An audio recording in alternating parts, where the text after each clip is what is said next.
সোহরাওয়ার্দী উদ্যানে জামাতের মহাসমাবেশ ছিল এবং চকরিয়াতে এনসিপির সমাবেশ আমরা অবলোকন করলাম। এখান থেকে এই দুটি সমাবেশ থেকে আসলে আমরা কি পেলাম এই বিষয়টা নিয়ে আপনার মন্তব্য আমরা জানতে চাই। ধন্যবাদ টিটো ভাই।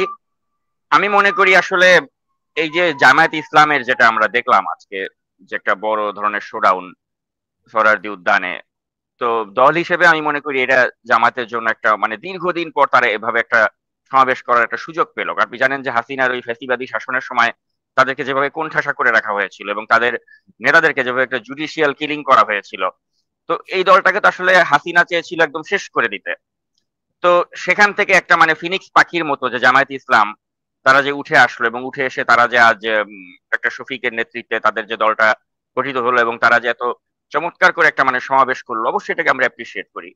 আর ডাক্তার শফিকের যে মানে মেধা বা প্রজ্ঞা বা তার যে সততা বা তার দলের যে সততা, এগুলোকে আপনার অ্যাপ্রিসিয়েট করতেই হবে। যে আপনি যেই দলের বা যেই মতাদর্শের মানুষই হন না কেন, আপনাকে এটা মনে রাখতে হবে যে জামায়াত ইসলামের বিরুদ্ধে কিন্তু আমরা 5ই আগস্টের পরে সেভাবে চাঁদাবাজির কোনো অভিযোগ পাইনি, বা জামাতের নেতাকর্মী তারা গিয়ে মানুষের জমি জমা দখল করছে এরকম অভিযোগ আমরা পাইনি, বা জামায়াতের লোকজন গিয়ে মানে মানুষকে ব্ল্যাকমেইল করছে এ ধরনের ইয়া পাইনি, বা একটা প্রতিষ্ঠান দখল করছে জবরদখল করছে এরকম অভিযোগ কিন্তু আমরা পাইনি। এবং আজকের সমাবেশে আমি ডাক্তার শফিকের যে কথাটা আমার কাছে অত্যন্ত মানে ভালো লেগেছে, যে তিনি বলেছেন যে আমরা কথা দিচ্ছি যে জামায়াত ইসলাম যদি কখনো ক্ষমতায় আসে আমরা ট্যাক্স ফ্রি যে গাড়ি সেটা আমরা নেব না, বা আমাদেরকে যে বিনামূল্যে প্লট দেওয়া হবে সেগুলো আমরা নেব না।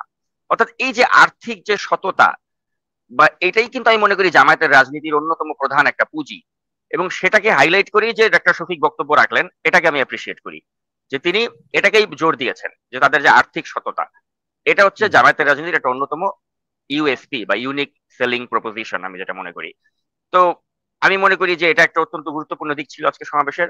পাশাপাশি ডাক্তার শফিক তিনি এই গরমে, তীব্র গরমে তিনি অসুস্থ হয়ে গিয়েছিলেন, তিনি পড়ে গিয়েছিলেন, তারপর আবারও তিনি উঠে যে আবার বক্তৃতা কন্টিনিউ করেছেন। এর মাধ্যমে তার যে একটা স্পিরিট বা একটা মানে তার যে উনি দুইবার পড়ে গেছেন, হ্যাঁ দুইবার পড়ে গিয়েও যে তিনি বক্তব্য কন্টিনিউ করেছেন, তো এটা কিন্তু তাদের নেতা কর্মীদের মাঝে কিন্তু একটা মানে একটা আলাদা জোশ এনে দেয় যে আমার লিডার তিনি এত বয়োজ্যেষ্ঠ একজন মানুষ, তারপরেও যে তিনি মানে এখনো রাজনীতির জন্য বা দেশের জন্য তিনি যে এভাবে মানে নিবেদিত প্রাণ বা দলের জন্য নিবেদিত প্রাণ, এটা অ্যাপ্রিসিয়েট করার মতো বিষয়। তো আমি আসলে জামায়াতের এই সমাবেশটাকে কেন্দ্র করে আমি আসলে এখানে কোনো নেতিবাচক কিছু দেখিনি বা নেতিবাচক কোনো কার্যকলাপ তারা করেনি। এবং আমি মনে করি যে বাংলাদেশের রাজনীতিতে এখন বিএনপির সাথে তো আর জামাতের কোনো জোট নেই, তারা একটা বিএনপির বিকল্প শক্তি বা দ্বিতীয় শক্তি। অর্থাৎ আপনি যদি প্রথম ধরেন বিএনপি, দ্বিতীয় একটা অত্যন্ত উল্লেখযোগ্য ফোর্স হিসেবে কিন্তু জামায়াত ইসলাম রয়েছে। এবং সেই হিসেবে জামায়াত ইসলাম তাদের যে একটা সক্ষমতা আজকে যে তারা দেখালো মাঠে, এটা অবশ্যই মনে করি রাজনীতির একটা ইতিবাচক দিক। কারণ যেহেতু আমরা এখন ফ্যাসিস্ট আওয়ামী লীগের থেকে মুক্ত হয়ে নতুন ভাবে একটা রাজনীতির আমরা দিন দেখতে চাচ্ছি, তো সেক্ষেত্রে অবশ্যই জামায়াতে ইসলাম তারা তাদের বক্তব্য রেখেছে, তারা তাদের যে অবস্থান ব্যক্ত করেছে, পরিষ্কার করেছে, এবং একটা সুশৃঙ্খল ভাবে যে তারা যে একটা অনুষ্ঠান আয়োজন করলো আজকে, অবশ্যই এটার কৃতিত্ব আমি একটা শফিককে দেব। আর জামায়াতের নেতা কর্মীদেরকেও দিব যে তারা অত্যন্ত সুশৃঙ্খল ভাবে সবসময়, সেটা আওয়ামী লীগের আমলে হোক বা এখনো বলেন, তারা কিন্তু একটা অত্যন্ত সুশৃঙ্খল একটা দল। এবং তাদের মাঝে সবচেয়ে যেটা আমার কাছে মানে ভালো লাগে যে এই দিকটা, যে তারা কিন্তু ওই চাঁদাবাজি, টেন্ডারবাজি, দখলবাজি, অন্যের জমি জমা দখল করা বা ওই আর্থিক ভাবে যে দুর্বৃত্তায়ন, এসবের সাথে তারা জড়িত নয়। তো এখন মনে করেন হ্যাঁ ব্যক্তিগতভাবে আমি বা আপনি আমরা জামায়াতের রাজনীতি আমরা সমর্থন নাই করতে পারি, কিন্তু তাদের যেটা ভালো গুণ আছে সেটাকে আমি বলবো না, 100 বার বলবো। তো সেজন্য আমি তাদের এই ভালো দিকগুলোই আজকে বললাম। কিন্তু এট দ্য সেম টাইম আজকে যদি আবার আমি দেখি যে চকরিয়াতে যে নতুন রাজনৈতিক দল এনসিপি তাদের যে একটা সমাবেশ হলো, সেটা কিন্তু সম্পূর্ণরূপে জামায়াতে ইসলামের যে একটা সুশৃঙ্খল আয়োজন, তার একটা বিপরীতমুখী আচরণ আমরা দেখতে পেলাম এই এনসিপির কাছ থেকে। আর এখন তো বোঝা যাচ্ছে যে এনসিপি আর জামায়াত তারা কিন্তু এখন একে অপরের সহযোগী। অর্থাৎ তারা সম্মিলিতভাবে চাচ্ছে যে বিএনপির মতো একটা ফোর্সকে তারা একদম শেষ করে দিয়ে তারা নিজেরা রাজনীতির লাইমলাইটে আসছে। আর সেক্ষেত্রে জামায়াত এনসিপির সাথে যে একটা মানে অলিখিত একটা জোট করেছে, এ থেকে জামায়াত যেটা অ্যাডভান্টেজ পাচ্ছে সেটা হচ্ছে যে আপনি জানেন যে এনসিপি হচ্ছে সরকারি দল, অর্থাৎ ডক্টর ইউনূসের দল, বা তারা হচ্ছে আপনার ওই কিংস পার্টি। তো আপনি যখন একটা কিংস পার্টির ছত্র ছায়া থাকবেন তখন তো সেটা আপনার জন্য একটা আলাদা অ্যাডভান্টেজ দিবেই। যে অ্যাডভান্টেজটা কিন্তু আজকে জামায়াত ইসলাম পেয়েছে, আপনি দেখেছেন যে তারা রেলওয়ের যে কয়েকটা বগি তারা পেয়ে গিয়েছিল। তো এই বাড়তি সুবিধা তো আপনি পাবেনই যখন আপনি কিংস পার্টির সাথে অ্যাটাচমেন্ট আপনার থাকবে। তো এখন এই কিংস পার্টি, এনসিপি, তারা আজকে যে চকরিয়াতে যে একটা সমাবেশ করলো কক্সবাজারে, তো এটার মাধ্যমে তারা আরেকবার প্রমাণ করলো যে আসলে তাদের যে রাজনীতিতে যে একটা অনভিজ্ঞতা বা তাদের যে একটা অদূরদর্শিতা, এটা তারা বারে বার প্রমাণ করছে। কারণ এই নতুন রাজনৈতিক দলটার কাছ থেকে তো আমরা অনেক কিছু প্রত্যাশা করেছিলাম। আমরা ভেবেছিলাম যে তারা একটা নতুন রাজনীতির সূচনা করবে বা একটা নতুন কিছু পরিবর্তন আনবে, পরিবর্তিত একটা রাজনীতি আনবে। কিন্তু আমরা দেখতে পাচ্ছি যে বারবার তারা সেই একই ভুলের আষ্টে পৃষ্ঠে তারা জড়িত হয়ে যাচ্ছে। যেমন আজকে দেখুন, আজকে জামায়াতে ইসলামের যে সমাবেশটা হলো, সেখানে কি আপনি বিএনপির সালাউদ্দিন আহমেদকে কটাক্ষ করতে দেখেছেন, তারেক রহমানকে কটাক্ষ করতে দেখেছেন, বা সেখানে কি আপনি দেখেছেন যে কোনো বেগম খালেদা জিয়া বা তাদেরকে উদ্দেশ্য করে কোনো আপত্তিকর বক্তব্য রাখেনি? তারা শালীনতার সাথে মার্জিত ভাষায় তাদের যেটা সমালোচনা করার তারা করেছে। ওয়ারেজ আপনি দেখেন যে এনসিপি তারা কিন্তু সবসময় উস্কানির উপরে দিয়ে চলছে, কারণ তাদেরকে গাইড করছে ফ্রান্সের থেকে উস্কানি ভট্টাচার্য। এখন এই উস্কানি ভট্টাচার্যের দ্বারা মোটিভেটেড হয়ে এই এনসিপি দলটা তারা তাদের রাজনৈতিক ন্যারেটিভটাকে সাজাচ্ছে। যে কারণে আপনি দেখবেন যে তারা যখন গোপালগঞ্জে যায়, তখন তারা বলে যে আমরা মুজিববাদের কবর রচনা করব, আমরা মুজিববাদকে শেষ করে দেব। আবার তাদের কিছু কিছু মানুষজন একটা ভাইব দেওয়ার চেষ্টা করে যে সেখান থেকে তারা শেখ মুজিবুর রহমানের কবর তারা একেবারে ধ্বংস করে দেবে। তো এই যে এই বিষয়গুলো, এগুলো কিন্তু আসলে একটা সহিংস রাজনীতির একটা ইঙ্গিত দেয় যে আপনি মুজিববাদের কবর দিবেন। আরে মুজিববাদ বলে কিছু কি বাংলাদেশে আছে? আর 5ই আগস্টে হাসিনা পালিয়ে যাওয়ার পরে এখানে মুজিব নিয়ে তো জয় করার মতো কিছু নাই। মুজিবের অস্তিত্ব এখানেই হাসিনা বিলীন করে দিয়ে ভারতে ভেগে গেছে। তো এখন আপনি ওই একটা সেটেলড ইস্যু, মানে যে বিষয়টা অলরেডি মীমাংসিত হয়ে গেছে, নির্ধারিত হয়ে গেছে যে একটা নেত্রী তিনি তার দলের নেতা কর্মীদের বিপদে ফেলে পালিয়ে গেছেন।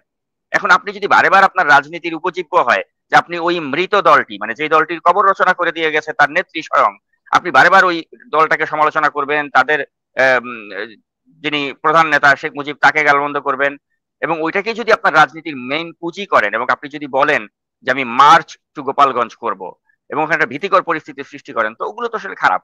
এখন ওই ধারাবাহিকতাই তারা আজকে এই কক্সবাজারেও তারা গেল, এবং ওখানে গিয়ে ওখানকার যিনি অত্যন্ত জনপ্রিয় একজন নেতা, বিএনপির নেতা সালাউদ্দিন আহমেদ, তার এলাকাতে গিয়ে আপনি সালাউদ্দিন আহমেদকে গডফাদার বলছেন। এবং কে গডফাদার বলেছে? আমাদের বর্তমানে রাজনীতির একজন প্রমোদ বালকের আবিষ্কার হয়েছে। সেই প্রমোদ বালকটার নাম হচ্ছে নাসিরুদ্দিন পাটোয়ারি। এখন এই নাসিরুদ্দিন পাটোয়ারি তিনি কিন্তু এনসিপির মুখ্য সমন্বয়ক, অর্থাৎ অত্যন্ত গুরুত্বপূর্ণ পদধারী একজন নেতা এনসিপির। তো এই যে একটা অত্যন্ত গুরুত্বপূর্ণ পদধারী এই ব্যক্তি, তিনি যখন সালাউদ্দিন আহমেদের মতো একজন নেতাকে যখন তিনি বলেন যে গডফাদার বা দখলবাজ, অন্যের জমি জমা দখল করেছেন, চাঁদাবাজি করেছেন, এগুলো বলে আসলে তিনি কি করছেন?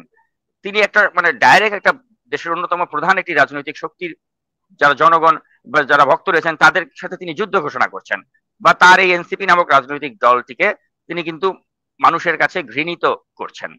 এবং এই ঘৃণার উৎপাদন কিন্তু তিনি করে চলেছেন বেশ কিছুদিন ধরে। যেমন আপনি দেখবেন কয়েকদিন আগে সে বলছিল যে দেশে যদি একটা সুষ্ঠু নির্বাচন হয় তার হিসাবে নাকি বিএনপি 50 থেকে 100টার বেশি সিট পাবে না।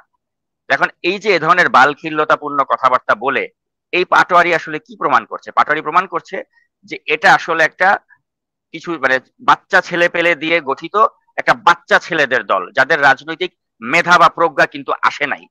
কারণ যদি মেধা বা প্রজ্ঞা আসতো, আপনি দেখেন এনসিপিতে রয়েছে হাসনাত আব্দুল্লাহ, যে হাসনাত আব্দুল্লাহ উঠতে বসতে খালি আমরা ক্যান্টনমেন্টের থেকে জন্ম নেওয়া দল না, আমরা ওই মানে কি সেনা প্রধান বা সেনাবাহিনীর বিরুদ্ধে ঔদ্ধত্যপূর্ণ বক্তব্য রাখে।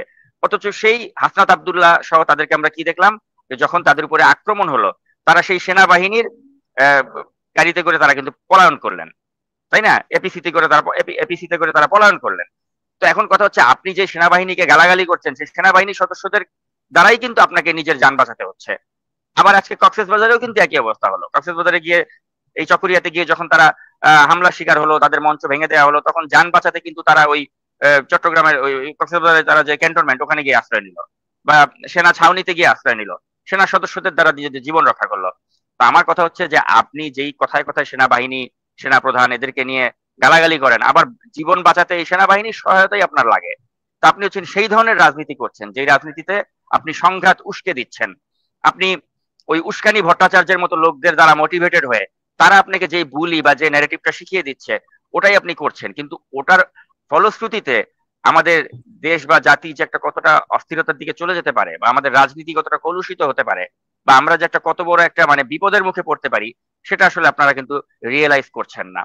এবং রিয়েলাইজ করছেন না বলেই কিন্তু আপনারা ওই যে এখন ওই বট বাহিনী দিয়ে উল্টাপাল্টা কমেন্টস করছেন, বা যারা সমালোচনা করছেন তাদেরকে গালাগালি করছেন, যেমন এই যে আপনি দেখেন আমি এখন আপনার সাথে কথা বলছি, এখানেও ওই যে তাদের বট বাহিনীর একজন লিখেছে যে আপনারা কমেন্টস গুলো পড়েন নির্লজ্জ সাংবাদিক, মানে যে আমি সত্য কথা বলছি তো তারা আমাদেরকে নির্লজ্জ সাংবাদিক বলছে, কমেন্টস গুলো পড়তে বলছে। এখন আমার কথা হচ্ছে ভাই, কমেন্টসে তো আমি জানি 99% কমেন্ট আমার বিরুদ্ধে যাবে, কারণ এই আল বটর বাহিনী যে, এই বটর বাহিনীর সদস্যরা তো এখন এনসিপি কেও তারা প্রোটেকশন দেয়। তো এখন অনলাইনে আমি যদি একটা জরিপ করি এই মুহূর্তে, যে ভোটাভুটি হলে অনলাইন জরিপে যে এই মুহূর্তে নির্বাচন হলে কে জিতবে, এ বিএনপি, বি জামায়াত এবং এনসিপি, আমি জানি 99% ভোট আসবে এনসিপি আর জামায়াতের পক্ষে। তখন এটাই কি মাঠের বাস্তবতা? কারণ অনলাইনে তারা অনেক বড় হেডমালা, কারণ তাদেরকে গাইড করছে অনলাইনের পীর হিসেবে খ্যাত ল্যাংটা সোলেমান ওরফে পিনিক ভট্টাচার্য। এখন তার দ্বারা ন্যারেটিভ তৈরি করে তারা রাজনীতি করছে, এবং ওই রাজনীতিতে তাদেরকে উস্কানি দেওয়া হচ্ছে, তাদেরকে বলা হচ্ছে তোমরা মুজিববাদের কবর রচনা করো, তাদেরকে বলা হচ্ছে তোমরা সালাউদ্দিন তিনি রয়ের এজেন্ট, সালাউদ্দিনের বিরুদ্ধে কথা বলো। তো যা ন্যারেটিভ শিখিয়ে দেওয়া হচ্ছে ওই ন্যারেটিভটাই দাঁড় করাচ্ছেন এই নাসিরুদ্দিন পাটোয়ারির মতো লোকজন, এবং ওই ন্যারেটিভটাই দাঁড় করাচ্ছে আপনার এনসিপির বাদ বাকি নেতারা। তো এখন আমি আসলে মনে করি কি, এনসিপির যদি একটা পজিটিভ অ্যাসপেক্ট থাকে টিটো ভাই, একটাই আছে, সেটা হচ্ছে কি যে তাদের দলে আক্তারের মতো একজন নেতা আছে। আক্তার অত্যন্ত সৎ, অত্যন্ত ভালো একজন মানুষ, কিন্তু অত্যন্ত দুঃখ লাগে যে আক্তারের মতো একটা মানুষ যেই দলে আছে সেই দলে আবার পাটোয়ারির মতো লোক আছে। তো এখন আমি মনে করি কি আসলে মানে আক্তার ভাইয়ের মতো একজন লোক, মানে আমি আক্তারকে অত্যন্ত শ্রদ্ধা করি, কারণ এই আক্তারকে তো আমি আর আপনি আজকে থেকে চিনি না, 2018 সাল থেকে চিনি, সেই কোটা আন্দোলনের সময় থেকে চিনি। আক্তারের সততা, দেশপ্রেম নিয়ে কোনো প্রশ্ন নেই, কিন্তু আজকে আমার দুঃখ লাগে যে আক্তারের জন্য, যে আজকে সেই আক্তার যে দলটির নেতৃত্বে আছেন সেই এনসিপিতে আজকে পাটোয়ারির মতো লোকজনের এই বালখিল্যতাপূর্ণ কথাবার্তার কারণে আজকে যেই দলটিকে নিয়ে আমরা অনেক আশাবাদী হতে চেয়েছিলাম, সেই দলটি নিজেদের কবর নিজেরা খুঁড়ছে, নিজেদের পায়ে নিজেরা কুড়াল মারছে। এবং আজকে এই পটিয়াতে চট্টগ্রামের এই যে আজকে তারা চকরিয়াতে গিয়ে যেটা করলো শোডাউনটা, এখানেও তারা ওই একই কর্মকাণ্ড করলো, যে তাদের আসলে দরকার ছিল না তো সালাউদ্দিন আহমেদের মতো একজন নেতাকে নিয়ে এভাবে খামাখা বিতর্ক করা বা তাকে গডফাদার বলে অভিহিত করার। তো এখন আসলে হচ্ছে কি মূল বিষয়টা, তারা চাচ্ছে ক্যাওস তৈরি করতে, ঝামেলা পাকাতে, তারা চাচ্ছেই ঝামেলা পাকাতে। আর এই ঝামেলা পাকাবার জন্য তাদেরকে ওই যে যেটা বললাম, উস্কানি ভট্টাচার্য রয়েছেন তাদের মেইন গাইড বা তাদের কোচ, বিদেশ থেকে তাদেরকে যেভাবে ফর্মুলা দিচ্ছে ওই ফর্মুলা তারা করছে। তো এখন এটা করতে গিয়ে তারা যে তাদের যেটা পটেনশিয়াল ছিল, তাদের যেটা সম্ভাবনা ছিল, সেটার কবর রচনা করছে। দেখেন আমি মনে করি আসলে উস্কানি ভট্টাচার্যকে আপনি যদি আপনার বন্ধু মনে করেন, আপনার শত্রু দরকার নাই। এখন ওই পথেই ওরা পা বাড়াচ্ছে, কি বলবো, এটা দুঃখজনক।